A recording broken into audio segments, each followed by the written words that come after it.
हमने पिछले वीडियो में नाउन्स के बारे में जाना। अब हम आगे काउंटेबल नाउन्स और अनकाउंटेबल नाउन्स के बारे में जानेंगे।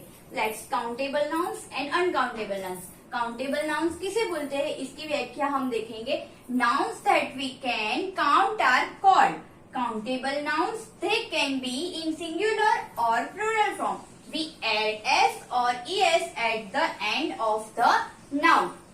काउंटेबल नाउन यानी कि जिसकी हम गिनती कर सकते हैं, जिसको हम गिन सकते हैं, वो दो में होते हैं, सिंगुलर और प्लूरल।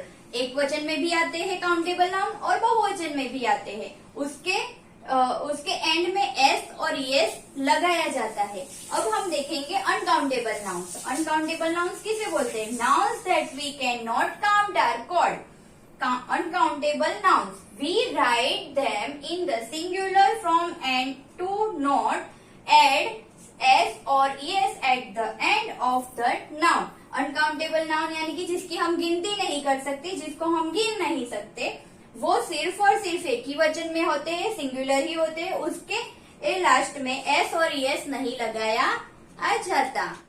अब हम काउंटेबल और अनकाउंटेबल के एग्जाम्पल देखेंगे। मैंने थोड़े एग्जाम्पल लिखे। Apple, milk, candy, carrot, water, rice, egg, grapes, tea और जाम। अब हम इसे काउंटेबल और अनकाउंटेबल में डिवाइड करेंगे। एप्पल, तो एप्पल आएगा काउंटेबल में। फिर है मिल्क, मिल्क की हम गिनती नहीं कर सकते, इसीलिए वो आएगा अनकाउंटेबल में। फिर है कैंडी, कैंडी की हम गिनती कर सकते हैं, इसीलिए वो आएगी काउंटेबल में।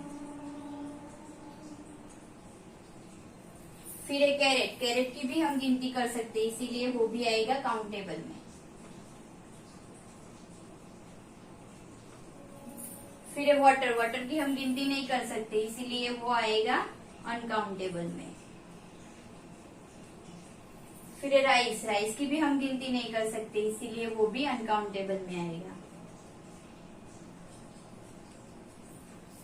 फिर एग, एग की हम गिनती कर सकते, इसीलिए वो काउंटेबल में आएगा। और ग्रेप्स, ग्रेप्स की भी हम गिनती कर सकते, इसीलिए वो भी काउंटेबल में आएगी।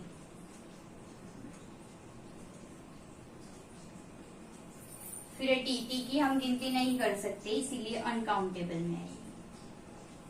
फिर जाम, जाम की भी हम गिनती नहीं कर सकते, इसलिए वो भी आएगा अनकाउंटेबल में। आपको मेरा ये वीडियो पसंद आया हो तो लाइक करो, शेयर करो और सब्सक्राइब करो। Thank you.